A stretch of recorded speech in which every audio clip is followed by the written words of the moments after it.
हिंदू धर्म में महालक्ष्मी व्रत का बहुत महत्व है। महालक्ष्मी व्रत भाद्रपद माह में रखा जाता है।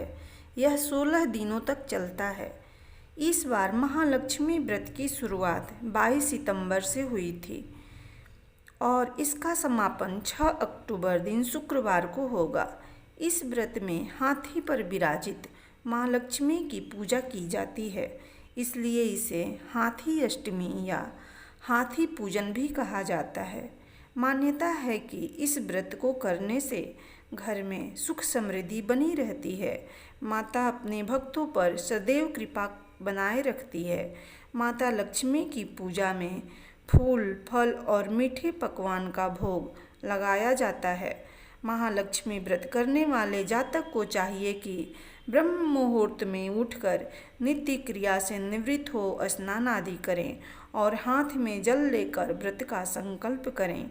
मंदिर की सफाई करें और वहां एक चौकी पर लाल कपड़ा बिछाएं। इसके बाद चौकी पर माँ लक्ष्मी की मूर्ति स्थापित करें। इस दिन हाथी पर सवार माँ लक्ष्मी की मूर्ति का पूजन किया जाता है, इसलिए यही मूर्ति स्थापित करें। फिर माँ लक्ष्मी को फूलों का हार पहनाएं और सिंदूर से उनका तिलक करें।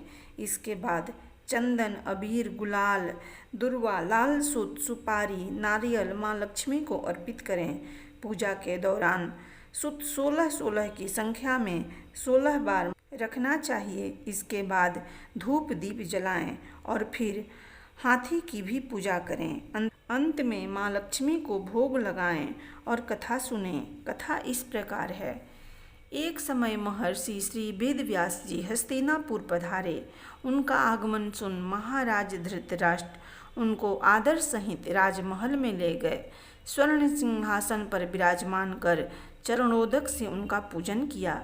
श्री व्यास जी से माता कुंती तथा गंधारी ने हाथ जोड़कर प्रश्न किया, हे महामुने, आप त्रिकालदर्शी हैं, अतः आपसे हमारी प्रार्थना है कि आप हमको कोई ऐसा सरल व्रत तथा पूजन बताएं जिससे हमारा राज्य लक्ष्मी, सुख संपत्ति, पुत्र पौत्र आदि व परिवार सुखी रहें। इतना सुन श्री वेद व्यास जी कहने लगे, हम एक ऐसे व्रत का पूजन व वर्णन करते हैं जिससे सदा लक्ष्मी जी का निवास होकर सुख समृद्धि की वृद्धि होती है। यह श्री महालक्ष्मी का व्रत है जिसे प्रतिवर्ष आश्विन कृष्ण अष्टमी को विधि पूर्वक किया जाता है। हे महामुने, इस व्रत की विधि हमें विस्तार पूर्वक बताने की कृपा करें। तब व्यास जी बोले, हे देवी, यह व्रत भाद्रपद शुक्ल अष्टमी से प्रारंभ किया जाता है। इस दिन स्नान करके 16 सूत के धागों का डोरा बनाएं, उसमें 16 गांठ लगाएं, हल्दी से पीला करें। प्रतिदिन 16 दूब व 16 गेहूं डोरे को चढ़ाएं। आश्विन कृष्ण अष्टमी के दिन उपवास रखकर मिट्टी के हाथी पर श्री महालक्ष्मी जी की प्रतिमा स्थापित कर विधि पूर्वक पूजन करें। इस प्रकार श्रद्धा भक्ति सहित महालक्ष्मी जी व्रत पूजन करने से आप लोगों की राज्य लक्ष्मी में सदा अभिवृद्धि होती रहेगी। इस प्रकार व्रत का विधान बताकर श्री वेद व्यास जी अपने आश्रम को प्रस्थान कर गए। इधर समयानुसार भाद्रपद शुक्ल अष्टमी से गंधारी तथा कुंती अपने अपने महलों में नगर की स्त्रियों सहित व्रत आरंभ करने लगी। इस प्रकार 15 दिन बीत गए।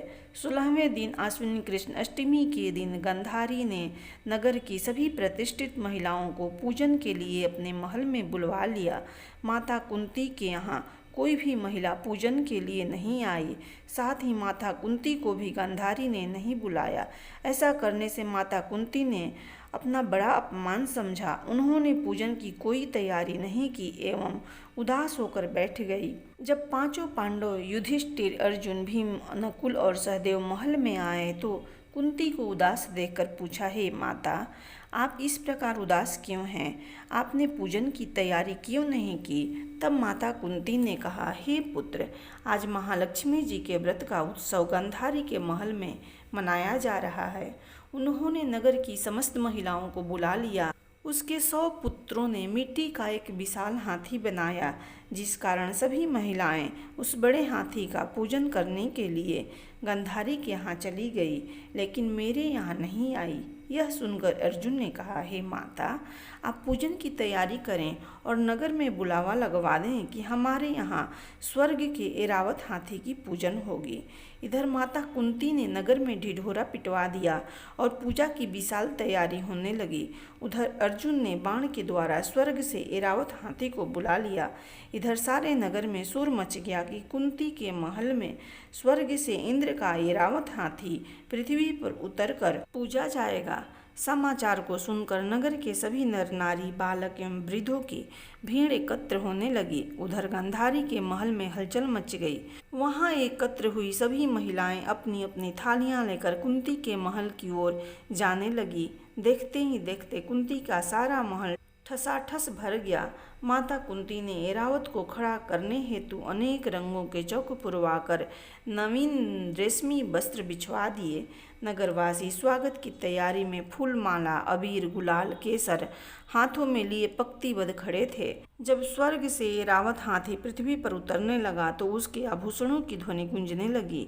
ऐरावत के दर्शन होते ही जय जयकार के नारे लगने लगे। सायंकाल के समय इंद्र का भेजा हुआ हाथी ऐरावत माता कुंती के भवन के चौक में उतर आया। तब सब नर नारियों ने पुष्पमाला, अबीर, गुलाल, केसर आदि सुगंधित पदार्थ चढ़ाकर उसका स्वागत किया। राज्य पुरोहित द्वारा ऐरावत पर महालक्ष्मी जी की मूर्ति स्थापित करके वेद मंत्रोच्चारण द्वारा पूजन किया गया। नगरवासियों ने भी महालक्ष्मी पूजन किया। फिर अनेक प्रकार के पकवान लेकर ऐरावत को खिलाए और यमुना का जल उसे पिलाया गया। राज्य पुरोहित द्वारा स्वस्ति वाचन करके महिलाओं द्वारा महालक्ष्मी का पूजन कराया गया।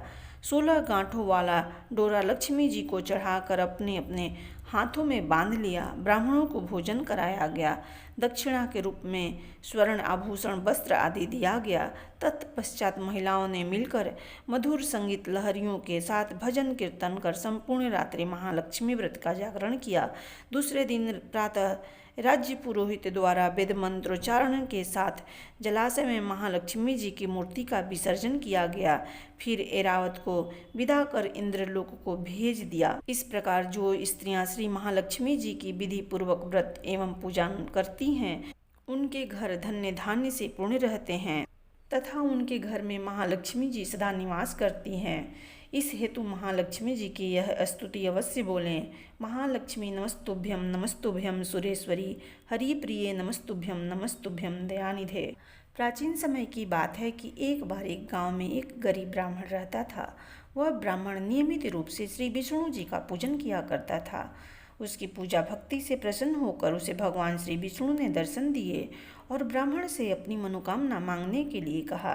ब्राह्मण ने लक्ष्मी जी का निवास अपने घर में होने की इच्छा जाहिर की। यह सुनकर श्री विष्णु जी ने लक्ष्मी जी की प्राप्ति का मार्ग ब्राह्मण को बता दिया, जिसमें श्री हरि ने बताया कि मंदिर के सामने एक स्त्री आती है जो यहाँ आकर उपले थापती है। तुम उसे अपने घर आने का निमंत्रण देना और वह स्त्री ही देवी लक्ष्मी है। देवी लक्ष्मी जी के तुम्हारे घर आने के बाद तुम्हारा घर धन्य और धान्य से भर जाएगा। यह कहकर श्री विष्णु जी चले गए। अगले दिन वह सुबह 4 बजे ही मंदिर के सामने बैठ गया। लक्ष्मी जी उपले थापने के लिए आई तो ब्राह्मण ने उनसे अपने घर आने का निवेदन किया। ब्राह्मण की बात सुनकर लक्ष्मी जी समझ गई कि यह सब विष्णु जी के कहने से हुआ है। लक्ष्मी जी ने ब्राह्मण से कहा कि तुम महालक्ष्मी व्रत करो। 16 दिनों तक व्रत करने और 16वें दिन रात्रि को चंद्रमा को अर्घ्य देने से तुम्हारा मनोरथ पूर्ण होगा। ब्राह्मण ने देवी के कहे अनुसार व्रत और पूजन किया और देवी को उत्तर दिशा की ओर मुंह करके पुकारा। लक्ष्मी जी ने अपना वचन पूरा किया। उस दिन से यह व्रत इस दिन विधि विधान से करने से व्यक्ति की मनोकामना पूरी होती है। प्रेम से बोलो माता लक्ष्मी की जय।